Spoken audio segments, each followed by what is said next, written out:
Unless otherwise indicated, Ratchet Book Club is intended for a mature audience.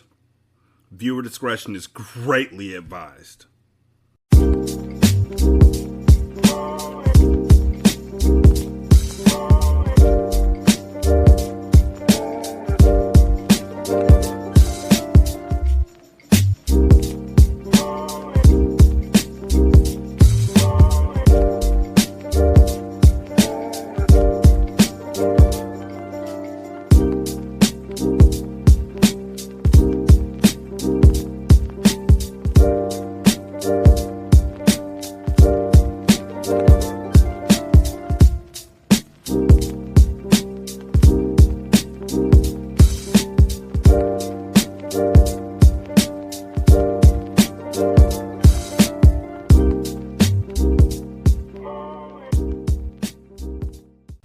Welcome to Ratchet Book Club, where we read hood classics and good classics. I'm Derek.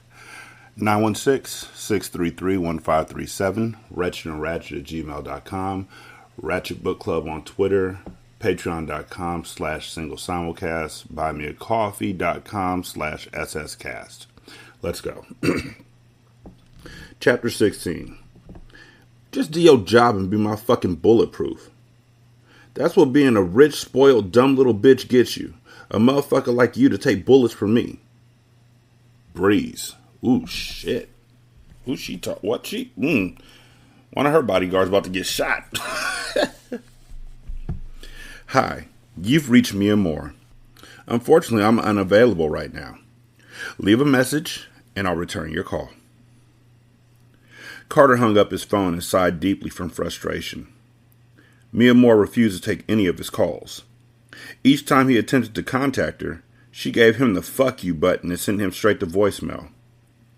He knew that his mind needed to be on his paper chase, but the feelings that he had begun to develop for her were unlike anything he had ever experienced with a woman. He had never found anyone who held his interest in the way that she did, and now he was kicking himself for being so stupid. He knew what it must have looked like, but he never intended on taking the girl from the club home with him. She was just someone to entertain him and his boys for the time being. He knew that it didn't make his actions any less hurtful in Mia Moore's eyes, and he hoped that she gave him the chance to make things right with her before she decided to completely write him off. Carter maneuvered his car in front of Ace and Zaire's building, then called upstairs to let them know he was outside. It was time for him to get focused. With his own team in town, money was sure to flow. The sooner he got paid, the sooner he could avenge his brother's murder and move on with his life. He had a 3-year hustle plan for Miami. He wanted to flip and reflip his money into the $100 million range, and he knew it was entirely possible, considering Miami's lucrative drug trade and his father's real estate company, to which he was now the acting CEO. Ace and Zaire hopped into Carter's truck, and he pulled away from the curb. "Yo, fam, what was that shit that happened with you and that chick in the club last night?" Ace asked. He had noticed his friend's demeanor change drastically, but was too wrapped up in his female acquaintance to address it. "Man, some old crazy shit. The chick Mia Moore that Zaire brought over to the table, I've been kicking it with her since I've been down here. I didn't know she was in the building. My actions would have been a whole lot different, know what I mean?" He stated with a smirk. Zaire laughed from the back seat. Shorty was tight. I could see that shit all on her face. I ain't mean to throw salt in your game, fam. "It's all good," Carter said. "I'm about to introduce the two of you to my family. This is serious, and all jokes aside, whenever they're around, it has to be about protecting them. I'm not trying to see anything else happen to them. They've been through enough, and I'm all they have left right now, at least until Mecca comes home." Carter pulled up to the gate at home and greeted some of the security he had hired to post up around the premises. He parked his truck directly in front of the magnificent house. "Damn, yo people's paid, fam." Zaire got out and admired the massive estate. Carter walked into the house and was immediately greeted by Taryn. "Carter, it's so good to see you, sweetheart," she said as she hugged him. "Have you eaten? I could fix you something if you like." "No, I'm fine, Taryn. Thanks. I came by to introduce you to my friends from up top. They're in town because of everything that's been going on with this war. Well, if they can help, then I'm certainly pleased to meet them. Ace stepped up first and held out his hand. Hello, ma'am. I'm Ace, he said politely. Terrence smiled graciously and accepted his hand. It's very nice to meet you, Ace, but please, call me Taryn. And this is Zaire, Carter said, making an introduction for his second partner. I'm glad to have you both here, Terrence said with a grateful smile. Carter detected the melancholy tone in her voice and knew that she was at her breaking point. Breeze glided into the room with the accurate style of a supermodel. Her long hair was in its natural curly state and was held back by a silver headband. She wore black leggings with an H&M silver mini dress and silver Hollister flats. Her face lit up when she saw her brother. Carter, I didn't know you were here, she stated as she ran to hug him. Breeze, I want you to meet my best friend Ace and my little nigga, Zaire. They're like brothers to me. They're the only two people beside me and Polo that are allowed to enter this house. No one else has my permission. They're the only ones I trust with your lives. We have to keep you both safe, okay? He spoke sternly but gently as he tried to stress the importance of his rule to his hard-headed little sister. Okay, I understand. I'm about to go, but I'll call you later on. Hold up. Where are you going? Carter asked. To the beach and out to meet with an event planner. Papa used to always throw a white party for the 4th of July, so I'm throwing my own this year, to get my mind off everything. That's cool, B, but I want you to do me a favor and take Zaire with you, he said. Oh, shit. Her and Zaire are about the same age. I would not be surprised to find out they fall in love and or Zaire falls in love with her or they have sex and she's a virgin or something like that that's going to cause more drama. But let's go. Breeze looked past Carter towards Zaire. His chocolate skin and medium build attracted her slightly. The tattoos that adorned his arms and neck appealed to her. He may not be too bad, she thought. Carter smirked at his sister's blatant interest in his friend, but knew that Zaire would never be interested in a girl like Breeze. They're from two different worlds. You'll see. Okay, I'll take him, she answered as she walked out the door. Zaire didn't know that he was going to be babysitting, but he agreed just because his man asked him to. Breeze pulled her two-seater BMW Z-Series from the garage and pulled up in front of Zaire. You coming or not? She asked sweetly as she put on oversized Chloe glasses. As Zaire reached for her door, she pressed her gas slightly, making the car move forward without him. You playing, shorty? I ain't gonna chase you, ma, he said, his vernacular smooth and low. Breeze laughed. I'm sorry. Come on, get in. Zaire shook his head as he entered the car, and they rolled off.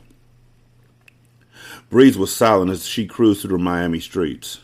She didn't know what to say to Zaire and felt awkward around him. It was clear to see that they were extremely different, but he was sexy, and she loved his dark skin. His serious demeanor reminded her of her father. You don't talk? Breeze asked innocently, once she had grown uncomfortable with the silence between them. Zaire smirked as he let his seat back and sat down low in the car. What? You don't want to be seen with me or something? She asked, frowning. Zaire looked at her. Breeze? Is that your name? She nodded. Breeze, I talk. I just don't like to talk when there ain't nothing to talk about. I don't talk about shopping or gossip or gay shit like that. Nigga, what? Come on now. My conversation revolved around one thing. Oh yeah? And what's that? Money. Money ain't everything. What you know about getting money, girl? You've been spoon-fed your whole life. Zaire wasn't trying to be rude, but he wasn't one to hold his tongue. So what? You judging me? Yeah, I grew up with money, but don't act like you don't know who struggled. My father died trying to get me the best of everything, so you damn right, I'm going to take advantage of everything that he left me. Ain't that what you trying to do? Provide for your family? Or are you only worried about pushing new whips and bullshit like that? I'm just doing me, shorty. That's it. I don't got no kids to think about, and bitches ain't worth a headache. So right now, I'm about stacking my chips, know what I mean? When she didn't reply, he answered for her. Nah, you don't know what I mean. Why are you so rude? Is that how you niggas in Flint get down? You act just like Carter. Carter basically raised me. He's the only father figure I know. I met him 4 years ago when I was only 14. He took me in and taught me everything I know. And I'm not trying to be rude, Ma, so if I offended you, I apologize. You're just a little spoiled, that's all. I'm not trying to be rude. If I offended you, I apologize. Now let me offend you again. Also, it's clear to offended her, so it's not if I offended you. That's a fucked up way to apologize. You don't even know me. Breeze couldn't believe his nerve. No one had ever talked to her that way. Most were afraid to overstep their boundaries because of her affiliation with the cartel. But Zaire didn't care. He said what he wanted to say, and she found it attractive. I don't have to know you. I know your type. So what? Because you came from the bottom, you hate everybody that's at the top? I guess you like them old raggedy Reebok wearing bitches, huh? If a chick ain't from the ghetto, then you ain't interested? I like smart chicks. It don't matter where they're from. Zaire turned to face her. And I'm not that? Oh no. You tell me. I mean, I'll admit that I don't really know you, but it seems to me that you're a little naive, self-centered. Zaire smiled. He could see that his words were bothering her. He had to admit, she was a gorgeous young woman, but her head wasn't in the right place. Self-centered, Breeze repeated, her face frowned in disagreement. Check it, Ma. After everything your family been through, you out here trying to throw parties and shit. Trying to keep up your perception and be the center of attention while motherfuckers running up in your people's funerals and killing the ones you love. You're in the middle of a war and you making yourself accessible. You the type of target a nigga would love to touch. If I was working for the other side, you'd be the first one I'd gun for. You're easy to get to. Zaire looked towards her and noticed a solemn expression across her face. The girl was fighting back tears, and he instantly regretted bringing up the death of her loved ones. Yo, Ma, I'm sorry. You know what? Just don't say shit to me. I get it. You think I'm stupid and spoiled, so there's no need for us to be social, but don't ever say anything about my family. You just got here. You don't know us. Just do your job and be my fucking bulletproof. That's what being a rich, spoiled, dumb little bitch gets you. A motherfucker like you to take bullets for me, she said arrogantly. Breeze pulled in front of the event planner's office and slammed her door as she got out the car. She stopped on the sidewalk in front of the building and thought about what Zaire had said to her.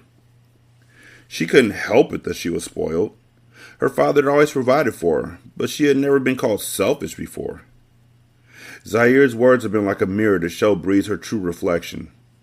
She was her family's weak spot, and it hurt. You mean she never noticed that shit? Not once. These niggas got 2 guns. This nigga got a company. This nigga over here got drugs. And all I got is long hair and outfits. And I'm not even allowed to choose my own outfits. I mean, she's the youngest. She's a baby. She's like 19. But she never noticed that she don't know how to do nothing. Like, I don't know. I never really asked my kids if they know how to do shit.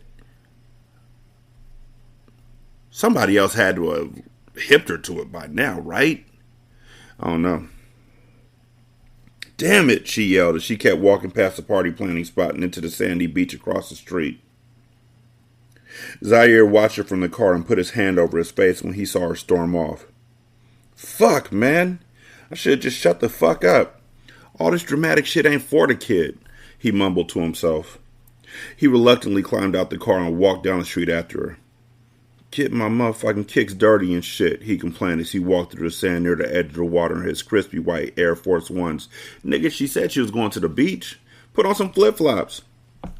He walked up behind her. Breeze. You're right, she said. Nah, Ma, I was out of line. You're right. I haven't been here. I don't know shit. Just forget about it, alright? He said, attempting to make her feel better. He wasn't used to being sentimental, and he had never apologized for anything in his life, so he felt awkward changing his persona for her. I remember my father used to bring me here when I was little. We would come to the beach, and he would let me run around all day. I would shop up and down these boulevards for hours. I was the only little girl rocking Chanel and Ferragamo. She laughed at the distant memory and then looked Zaire in his eyes. You see, I've always had everything I ever wanted, ever since I could remember.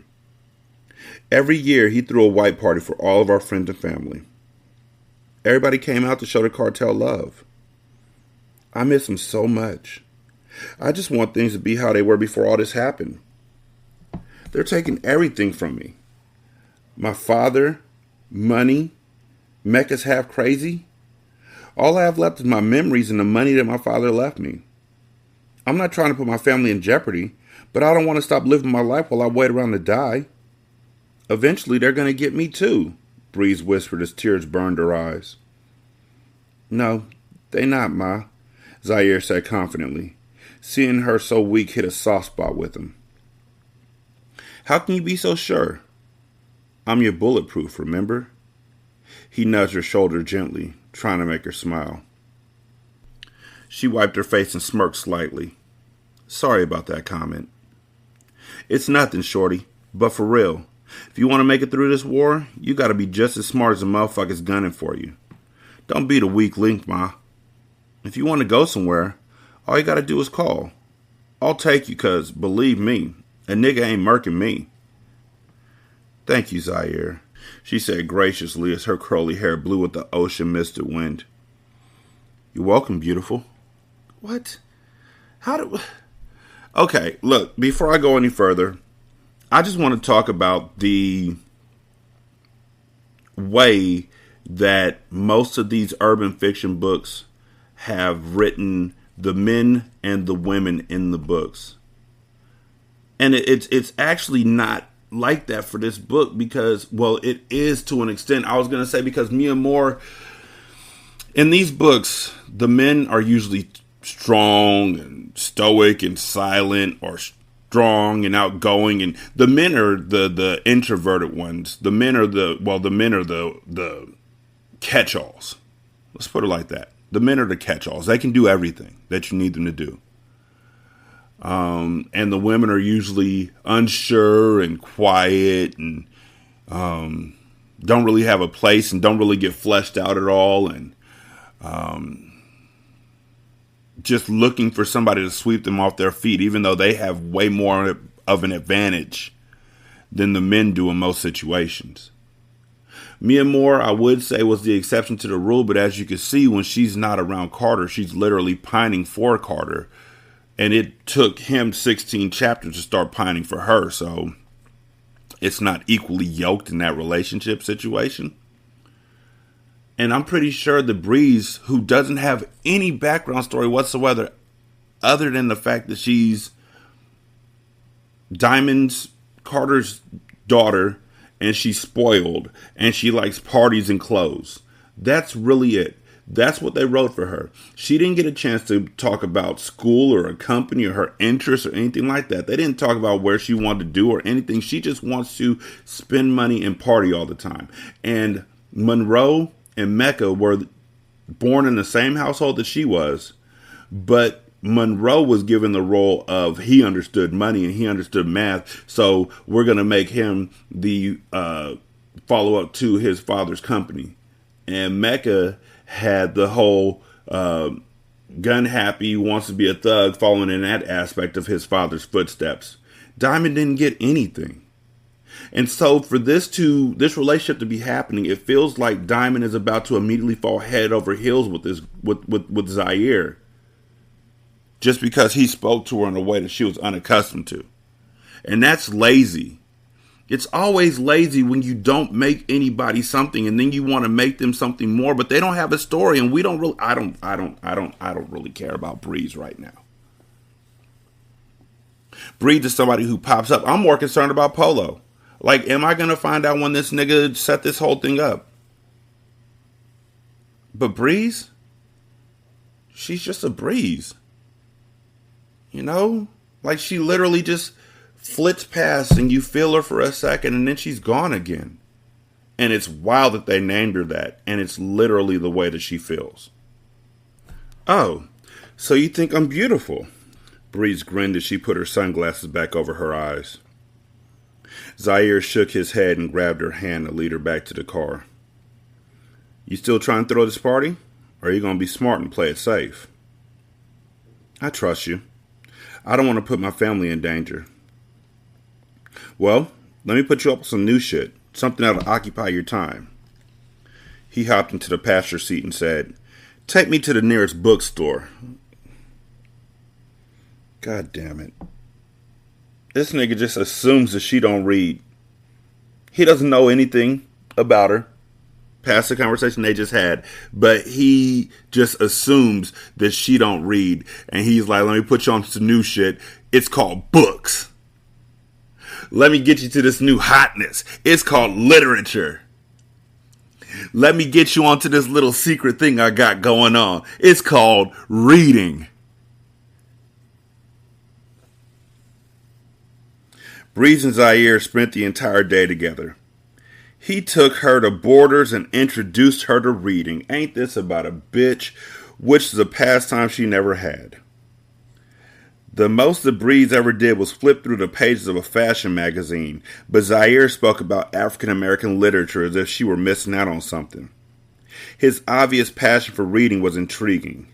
He piqued her interest as he spoke fervently about authors such as James Baldwin, Langston Hughes, and Alice Walker.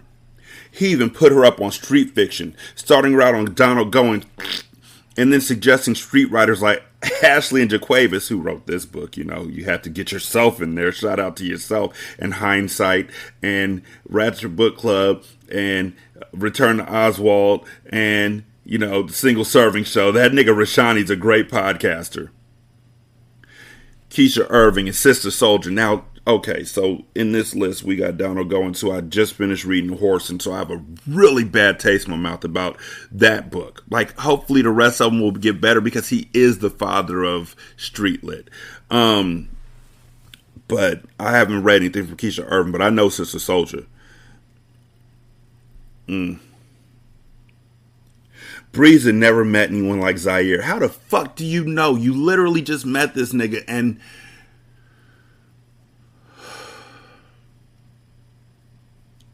this nigga wasn't exuding none of this type of conversation when he was talking to Ace and Carter. He wasn't talking about none of this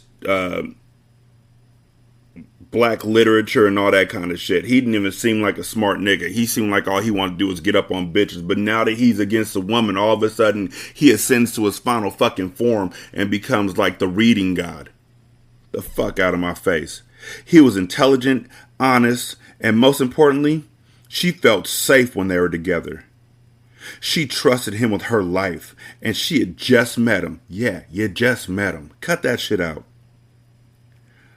What am I going to do with all these books? I can't read them all today. Maybe I should come back for some later, Breeze said, almost intimidated by the stack of books that were piling up in her hands. I'm going to tell you like Carter told me. Start at the beginning and work your way through until you read them all. You got to feed your brain, Ma. Don't let these crackers hide shit from you within these pages. That's how they keep our minds imprisoned. That's why I said there's nothing more unattractive than a dumb chick, he said. I'm surprised Carter ain't gave you that speech yet. That nigga stay grilling me and I ain't even his family. Breeze laughed. Well, that's a conversation that I can avoid having because you've already taught me. I guess I'll take them all then. Zaire purchased all the books for Breeze, and when it was time for her to go, she was reluctant to go back home. I had a good time today, she said. Me too, Ma. Me too. I just feel like I have somebody finally I could talk to, you know? My brothers are all about this war, and I sort of get lost in the sauce. This was nice. Bree shook her head in protest and smiled. You bought me all these books and now you gonna leave me hanging? You know I might need you there to help me get through some of these big words, you know, since you think I'm dumb and all. First impressions are sometimes wrong. I misjudged you. So, tonight's not over yet? She asked as she stepped into her car. Nah, shorty. It ain't over. We can kick it in my place. Zaire told her his address, and 20 minutes later, they were pulling up in front of his building. Carter pulled up to Mia Moore's place. I paused like that, a big-ass pause, because I didn't want y'all to have whiplash, because they literally just pulled up to Zaire's place, and then the very next words are going to be Carter pulled up to Mia Moore's building. I didn't want y'all to be like, Carter pulled up to Mia Moore's place and saw her as she walked across the parking lot with 10 shopping bags in her hands. He smirked when he noticed that the bags were all from high-end designers. She's definitely high class. She could hurt a nigga's pockets for real. He admired her runway strut before approaching her. You need some help? What are you doing here? She asked quietly as she stopped dead in her tracks. We need to talk. There's nothing to say, she answered quickly and sternly. Her tone was short, and he knew that she was still upset. You think it was last night? The way her jaw clenched was an indication as to how mad she really was. Her jealousy told him more than her words could ever say. He knew that she had feelings for him that ran deeper than she wanted to admit, and that she was stubborn, and it would take some effort for him to get back in her good graces.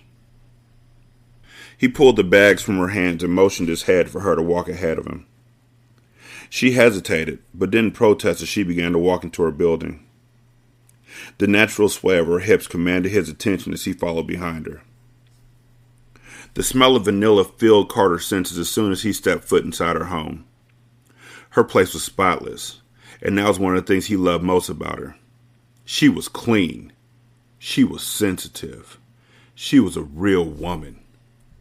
I know a lot of real women out there who don't like cleaning the house and will get a house cleaner. I know a lot of real women out there who aren't sensitive because they've been told that holding back your feelings to accommodate somebody else is fucking stupid.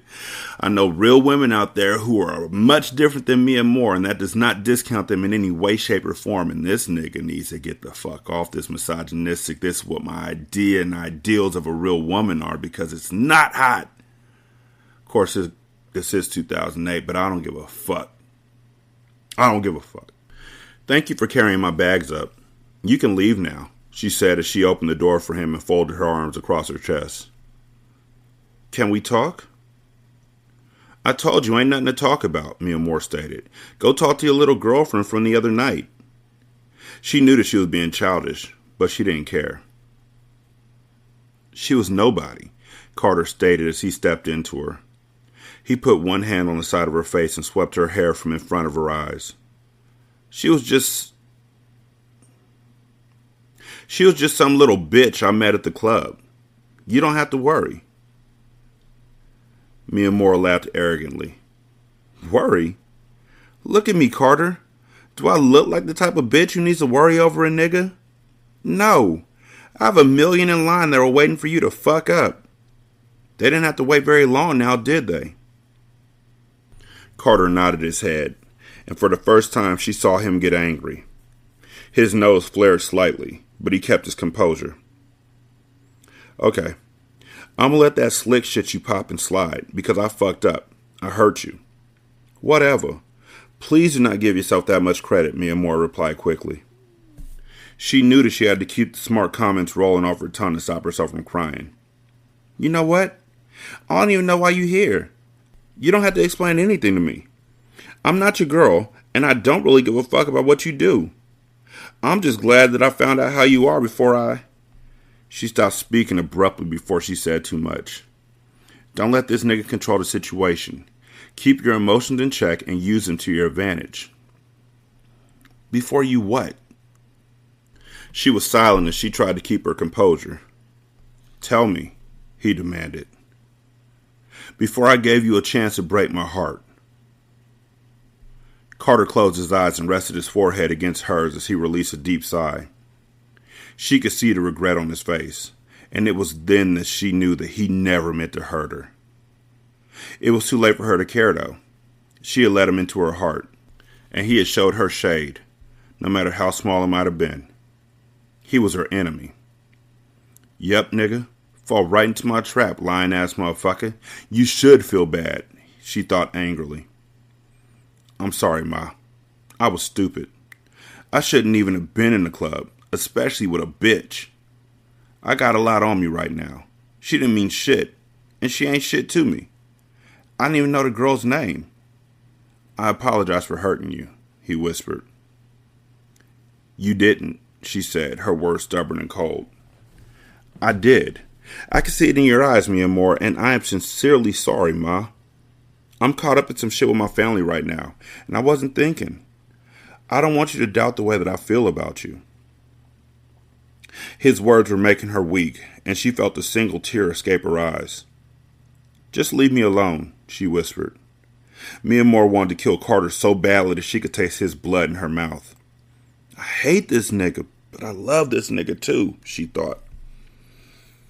How could she love a man whose organization took her sister away from her? She was so torn and confused that she didn't know what to do. Her girls were wrong. Carter didn't have her head, but he was slowly capturing her heart. It's too bad. I'm going to have to murder this nigga, she thought sadly. Carter pulled her away from the front door and closed it. With her back against the wall, he kissed her neck gently. Her nipples hardened, and he removed her shirt and unclasped her bra in one motion. His hands were experienced, and he had perfected the art of seduction like a ball player perfected his jump shot. In a gym, all alone, with no air conditioner? Did he call out, you found me, when he messed up on it? Like, who did he practice on? Did he put the bra onto like a ball or something like that? Was there a montage? Was music playing in the background? You're the best around. No one's ever gonna bring you down. Did he fumble the first few times and twist it? Did he pinch some girl and she was like, ow! And then smacked him? And then walked away and he rubbed his cheek while the music continued to play because he learned from that moment? Did he go to, Victoria's Secret and unsnap the bras off the mannequins and then run away laughing, high-fiving people while the climax of You're the Best Around came around? Did he stand in the mirror licking his lips like, while You're the Best Around plays faster and higher because that's how it works in the 80s? Did he? Did he? How much did he practice? 10,000 hours? Did he unsnap bras for 10,000 hours? Does he have a certificate? Is he certified? I'm done.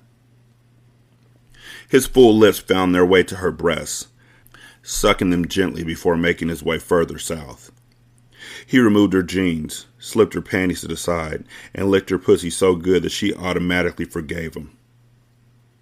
His warm tongue wiggled in and out of her honey slit with skill. She felt the throbbing sensation in her swollen clitoris, and his lips circled around the tender spot as he sucked on it slowly, gently, passionately, French kissing it with skill. He slipped two of his thick fingers inside of her as his tongue continued to work its magic on her clit. His fingers felt like a hard dick as he caused her to squirm from his touch. You forgive me? No, she moaned as she rotated her pussy in his face. She looked down, and the sight of her juices all over his face aroused her even more. She grinded furiously on his fingers as her pussy squirted multiple orgasms. She never knew getting her pussy ache could feel so good. Either the niggas she was fucking with before were amateurs, or Carter was blessed, but either way, she was in heaven. He stood back to his feet, leaving his jeans on the floor beneath him. His dick already rocked hard from the pleasing sounds erupting from Mia Moore. His fingers were still inside her, and she was pleading for him to continue. His manhood grew another inch, just from the seductive look on Mia Moore's face. Please put it in, she moaned. Carter, I need you. My pussy needs you. Carter lifted one of her legs around his waist and rubbed the head of his dick up and down her wetness. His head resembled a flower in bloom, and the width of it was mesmerizing. The heat radiating from him caused her to tremble as he teased her by rubbing it slowly against her puddle of wetness. Please, baby, put it in. He pressed the tip against her clitoris repeatedly, causing her to hump nothing but air. She was fiending for the dick. She wanted him so badly. You forgive me? I can't, she said. Yes, you can, he replied as he filled her tight space. Oh my God, I can't, Carter, she moaned, tears slipping down her face. I want to kill you, she admitted through her moans. She really means that. Like, he thinks that he's breaking her down, but that's great. That's good writing right there. Carter was oblivious to the fact that she meant every word. I hate you, she moaned over and over again. Carter lifted her other leg and bounced her against the wall as he dug into her, going as deep as he could go. Ooh, shit, she called out. Right there, Daddy. Yes, right there. You forgive me? He asked as his fingertips melted into her voluptuous ass. Yes, yes. Oh, what are you doing to me? I'm fucking you, Ma. Them other niggas can't do this pussy like this. You fucking with another nigga? He asked as he clenched her ass muscles. What the fuck? You were the one who was caught with somebody. No, only you. This your pussy, Carter. I hate you. This is yours, Daddy. Oh my. Oh shit, she moaned. I'm about to nut, Carter. I'm coming. Ah! Carter felt her body tense up, and when her walls contracted on his dick, he released his seed inside of her, with no condoms and no regrets. I know it's regrets, but this is all just... Also, right after they have their climatic battle, where she reveals to him that, you know, she's a murder mama, even though he should see it on her wrist, on the fucking tattoo, and ask her, what the fuck does murder mama mean? After they have that climatic thing right before the book ends, I bet you she finds out she's pregnant.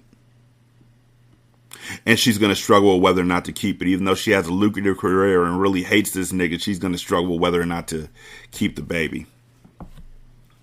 Her legs gave out when he set her back on the floor, so he picked her up and carried her into the bedroom. He lay down with his arms wrapped snugly around her. Mia Moore felt so right in his arms, and she hated what she was doing. She knew that she would eventually have to destroy him, but being with him right now at that very moment was the only thing she wanted to think about. I'll never hurt you again, ever. On everything I love, I'm going to make you mine. I love you, Mia Moore. She couldn't stop herself from responding. I love you too. Ring, ring, ring, ring. The shrill sound of Carter's cell phone woke him and Mia Moore out of their peaceful sleep. He looked at her digital alarm clock, which read 3:42 a.m. He groggily reached for his phone. Hello? He answered as he sat up in bed. Carter, thank God. It's Breeze, Terrence stated in a panic. She hasn't come home yet. What? Mia Moore sat up when she heard Carter's tone of voice. What's wrong? She asked. Carter held up a finger for her to hold on and returned his attention back to his phone call. Look, if she was with Zaire, I'm sure she's fine. I'll call you when I catch up with him. Give me about an hour, he said. Carter knew that Breeze should have been safe with Zaire, but when he called his phone and didn't receive an answer, he began to worry. Don't worry, they're in bed together, and they fell asleep, because, you know, the first time that he meets her, he talks to her so brusquely and so roughly and tells her things about herself that no one's ever told her, and then he introduces her to reading that she had to give herself to him. I gotta go, Ma, he said as he jumped up and began slipping into his clothes. Mia Moore's face expressed her disappointment, and under normal circumstances, he would have handled her later. But he had just gotten back into her good graces. Slip on some clothes. You're coming with me, he said. She jumped up, and in 5 minutes flat they were out the door. Carter pulled up to Ace and Zaire's apartment at 4:15 a.m. and was relieved to see Breeze's car sitting out front. He still needed to see her face and make sure she was okay. What the fuck is she doing over here anyway? He thought to himself. He rushed up to apartment 8B and rang the bell. Ace answered it. Damn, fam. Whatever it is, can't it wait till the morning? He asked sleepily. Where's Zai? Fam is in his room. He been in there all night with the door closed. Why? What's up? Mia Moore stood silently as she watched anger cross Carter's face. Is Breeze in there with him? I don't know, fam. Carter walked to the back of the apartment and opened Zaire's room door without knocking. He took a deep breath when he saw his baby sister sleeping soundly in Zaire's bed, with Zaire sleeping in the chair next to the bed, his feet propped up. They both had Dope Fiend by Donald Goins in their hand and had fallen asleep with the book open. Carter laughed at himself for thinking the worst. Zaire would never put his sister in danger or disrespect him by hitting and running on her. If Breeze was interested in Zaire, it was a bridge that he would cross when they all got there. But for now, she was safe and he was satisfied. Ugh. No. So, I've fallen asleep reading a book before, and that's cool. I mean, you read late night, things happen, you get tired. But are you reading to each other? Are you reading at the same time? Are you reading silently to yourselves and you both fell asleep? Did she fall asleep first and then you fell asleep? Like, what exactly happened right here? Zaire was sitting on the bed or on the chair, and she was on the bed, and then she fell asleep, so he covered her up gently, and then he went to the chair and continued to read and fell asleep. I have questions now, and it's mostly about reading together. That's cute and all, but everything good? Ace asked. Carter nodded. Yeah, fam, everything's good. I'm tripping. We're gonna crash on your couch out here till the morning, alright? Yeah, bro, make yourself at home. You know where everything's at. Carter placed a call to Taryn and informed her the Breeze was just fine. Are you alright? Mia Moore asked. Yeah, I'm good. Let's get some sleep, he said as he pulled her near and closed his eyes. Chapter 17. The coconut died with my grandson. Now get the fuck out. Emilio Estes. I got you, youngin'. I'm about to go and try and talk to Estes and get him to plug you in. The game is all yours now, Polo said just before hanging up the phone with young Carter. He was just about to have a meeting with Estes. He wanted to see if he could set up a meeting with him and Carter so he could retire and move to L.A. He was done with the seesaw game that had treated him both good and bad. He pulled up to the loading docks parking lot and smoothly got out, wearing a straw sun hat and a toothpick sticking from his mouth. He saw that Estes and his henchmen had already arrived before him, just like he expected. He slowly approached the Dominican men, who stood on the boardwalk that led to Estes' speedboat. He raised both of his arms without them having to instruct him. He knew the drill only too well. After getting searched, he boarded the boat and saw Estes at the head of the bow, his back turned, smoking a Cuban cigar. Good evening, Estes, Polo said loudly as he stuck his hands in his white linen pants. Estes signaled for his henchmen to pick up the anchor so that it could take off. Polo, Estes said, not even giving him the respect to looking him in the eyes. Estes started the boat and pulled off. Polo sat in the seat uncomfortably and wondered where Estes was taking him. He slightly moved his hat off his head, but not all the way off. He didn't want the small .22 caliber pistol he had under the hat to fall. After a 10-minute ride, Estes finally stopped the boat, and all they could see was water. There was no sign of anything else but the royal blue Atlantic Ocean. Estes turned to Polo and took a deep puff of his cigar. You want to talk, right? Talk, he said coldly. First, we need to get at the... It's already been taken care of. The entire Haitian mob is dead. There'll be no more bloodshed. The only one left is Mati, but we cut his legs from underneath him. He has no money and no army, and most likely Miami won't ever see him again. Polo was surprised at how quickly Estes moved. Estes was 2 steps ahead of him, managing to wipe out the whole Haitian mob with ease. He knew that Estes was the boss of all bosses, and it was another day at the job for him. Polo continued, Yeah, I wanted to discuss a few things. You know, since Carter died, I've been the one you supplied.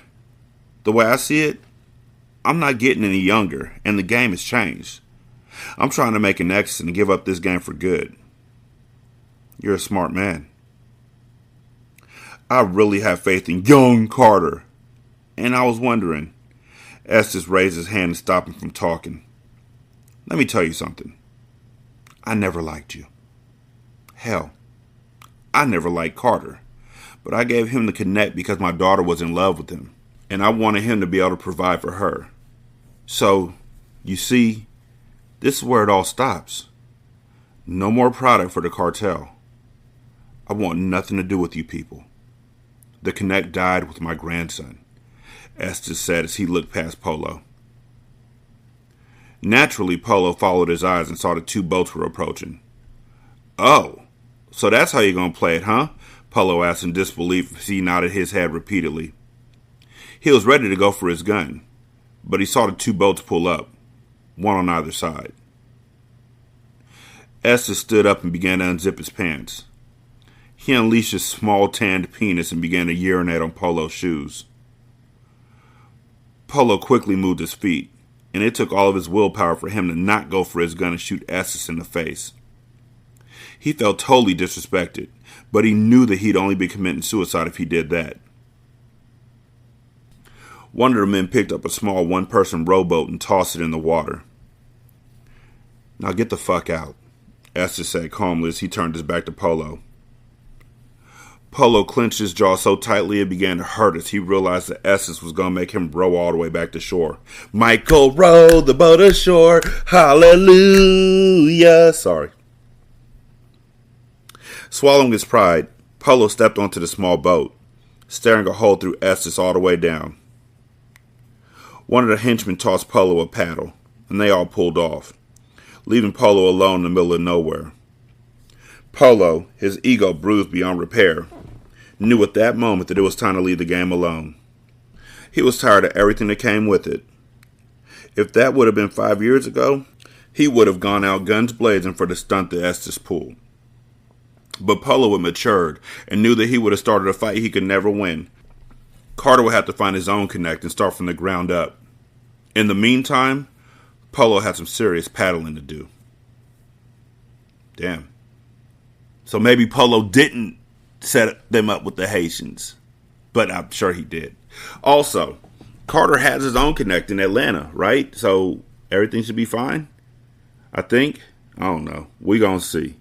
Anyways, 916-633-1537, ratchetandratchet@gmail.com, Ratchet Book Club on Twitter, patreon.com/single simulcast. SScast is where you can find me on Buy Me a Coffee, so that's buymeacoffee.com/SScast. Leave a review on Podchaser, leave a review on Apple Podcasts, leave a review on Castbox, leave a review on Stitcher. Just leave a review. I appreciate them, and it helps me be seen by more people who need to know just how good I am at this. Thank you so much for listening. I greatly do appreciate it. Y'all have a great day. I'm going to holler at you later. Peace.